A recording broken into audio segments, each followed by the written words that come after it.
Tokyo listeners, let's learn sumo. Welcome to the podcast, whether on your favourite podcast streaming service or on YouTube. Welcome to my little podcast. Don't forget to subscribe. Join me at Let's Learn Sumo on Instagram or X for a little bit extra here and there. Banzuke Day, finally here, and the May Banzuke, the ranking list was released this morning. Now, obviously, it was a public holiday in Japan yesterday, so it came out a day late on Tuesday. I did my predictions, and if any Banzuke recently has been a bit of a guessing game, I think a turkey shoot, as they call it, this one certainly was. Look, I didn't do too bad considering how weird and difficult it was going to be. Takerufuji was probably my biggest problem because we weren't sure where he was going to land. Being a Magashira 17 debutant winning the Yusho really made it difficult to pick where he was going to land on the list. Other than that, I think if I'd gotten him right, it probably would have been a bit easier. Anyway, as it wasn't clear, and we should go straight into what we think about it. In the end, the committee, he didn't go straight to Sanyaku. He was never going to go there, but I did expect about a Magashira 2, Magashira 3 for him.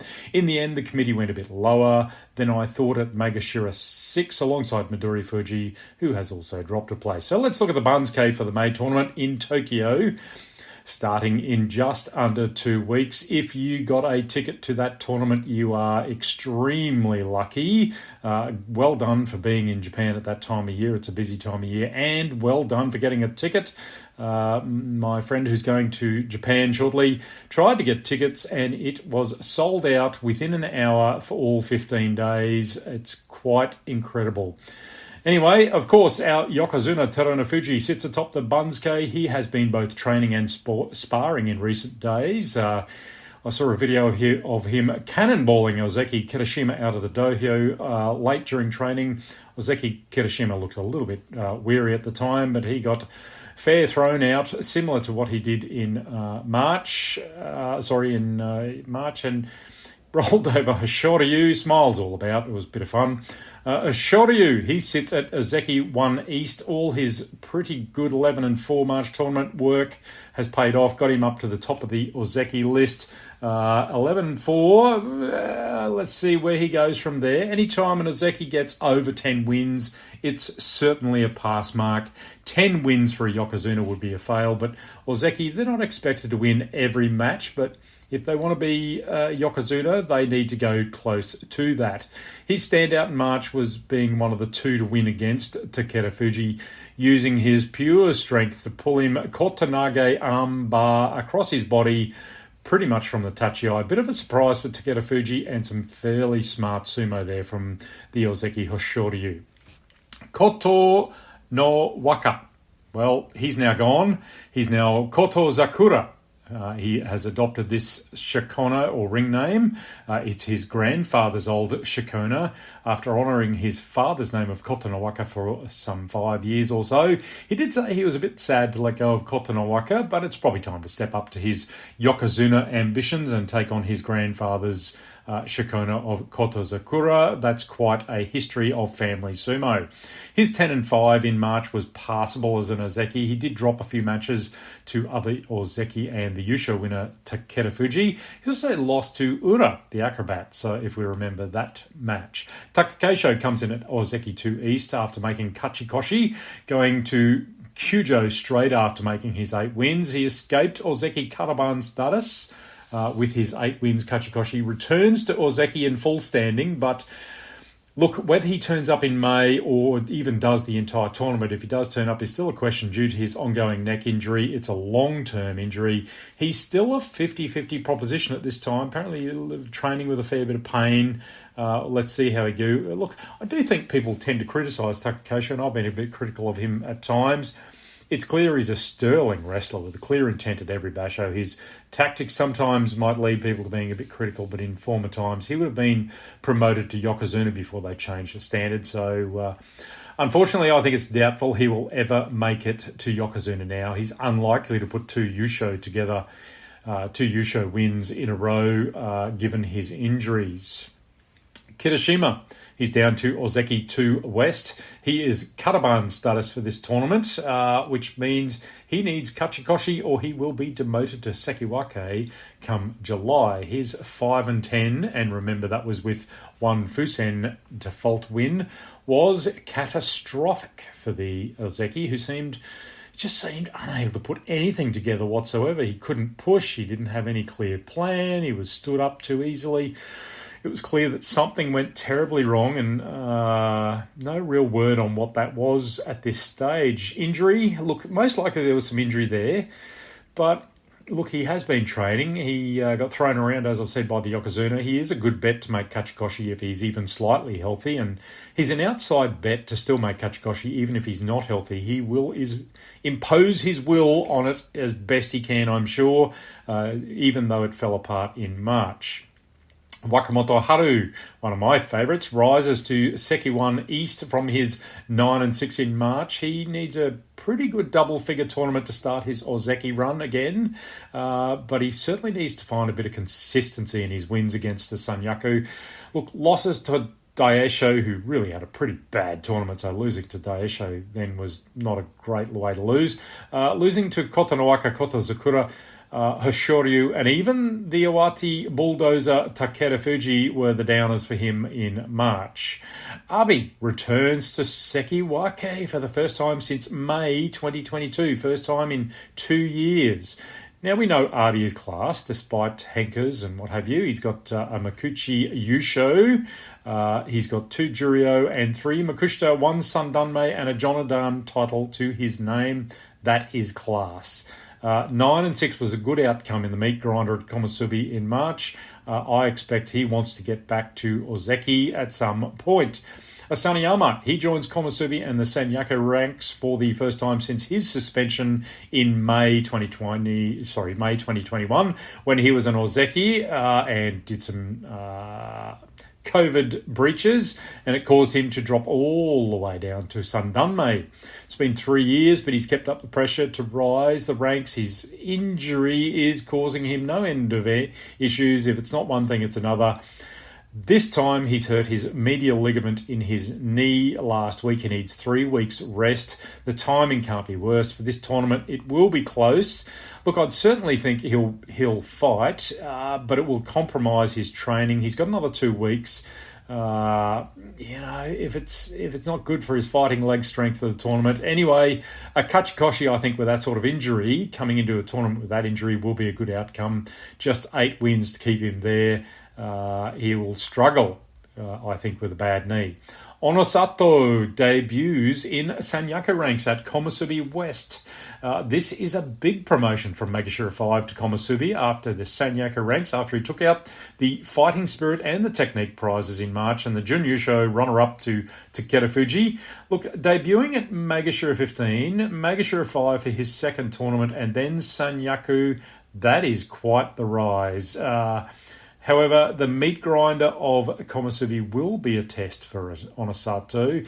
He did take out Wakamoto Haru and Takakeisho in March, but I would think that Atami Fuji might feel maybe a touch aggrieved that this Banzuke passed him over for Komusubi by Onosato.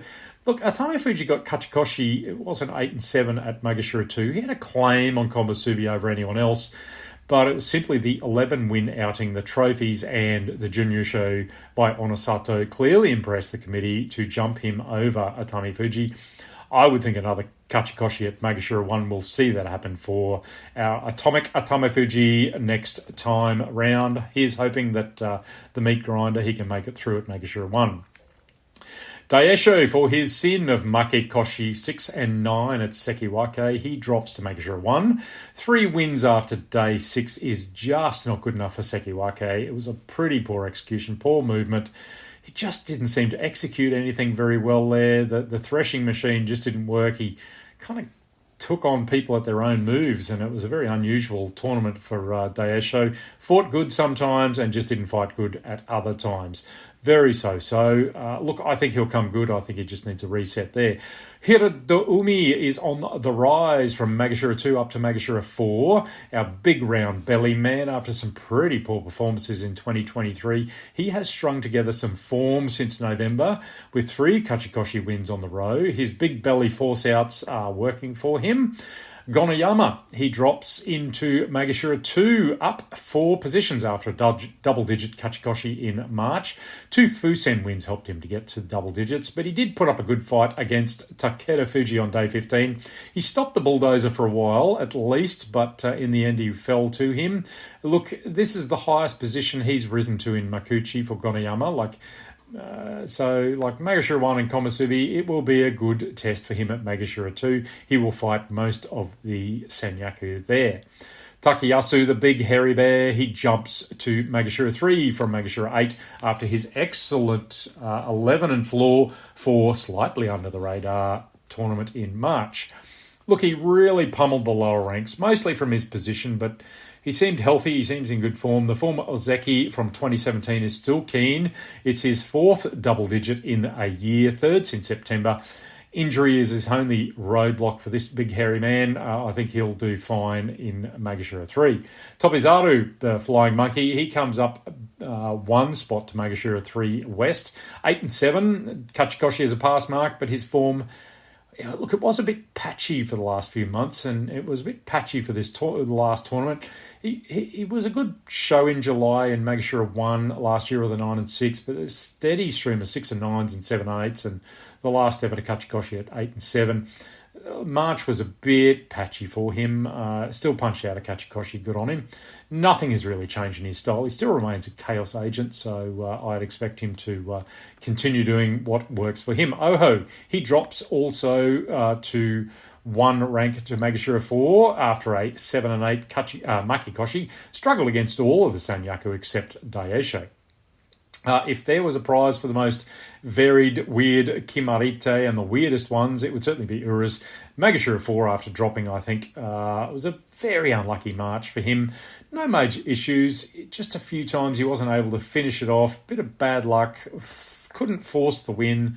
Look, like Meisei in March, I didn't think his performances deserved a 6 and 9, but unfortunately in sumo the scoreboard does not lie. 50-50 against Sanyaku last tournament with a few acrobatics missed in. I think his very low style helps drag the big men down. He's a bit shorter than them, prevents them lifting him up. It makes them work a little bit harder. Some big falls, including Meisei. Like I said, he didn't really deserve his 6 and 9 in March. I thought he fought well. He had more balance and fight than I've seen from him for a little while. Midorifuji, he drops to Magashira 6 with Takerufuji after another close Makikoshi.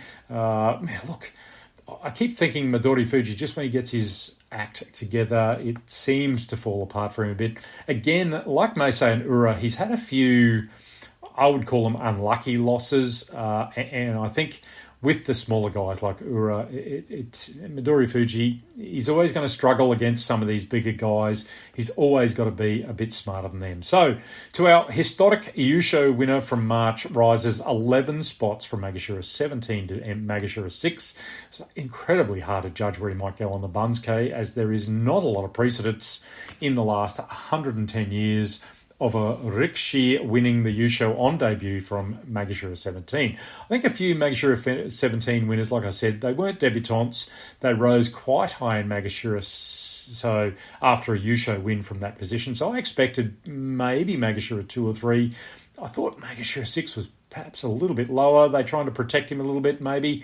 Either way, he will get a good mix of upper and lower Makuuchi wrestlers this tournament. But remember, he won't face any of the following Rikishi unless they make a playoff fight on day 15, because guess what?